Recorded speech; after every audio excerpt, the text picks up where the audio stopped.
శరవేగంగా జరుగుతున్న కదిరి రాయచోటి రోడ్డు పనులు.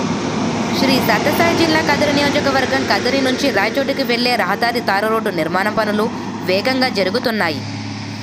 ఎన్పి కుంట గండ్లపెంట ప్రజలు, వాహన చోదకులు రోడ్డు సమస్యతో తీవ్ర ఇబ్బందులు పడేవారు. ఈ సందర్భంగా మండలంలోని కమతంపల్లి వద్ద ఈ తారు రోడ్డు నిర్మాణ పనులు శరవేగంగా ప్రారంభమయ్యాయి. దీంతో ఈ రహదారికి మోక్షం లభించినట్లు పలువురు వాహన చోదకులు హర్షం వ్యక్తం చేస్తున్నారు. కదిరి నుండి గాండ్లపెంట మీదుగా ఎన్పి కుంట వరకు వెళ్లే రహదారి అంతా అధ్వాన స్థితికి చేరుకుంది. దీంతో కదిరి ఎమ్మెల్యే కందికుంట వెంకటప్రసాద్ చొరవతో నేడు ఈ రహదారికి మోక్షం లభించినట్లు ఈ ప్రాంతవాసులు పేర్కొంటున్నారు. ఈ కార్యక్రమంలో కాంట్రాక్టర్ కృష్ణమోహన్ నాయుడు, ఆర్ఎన్ బీజే, ఈ గౌతమి, పలువురు తెదేపా నాయకులు పాల్గొన్నారు.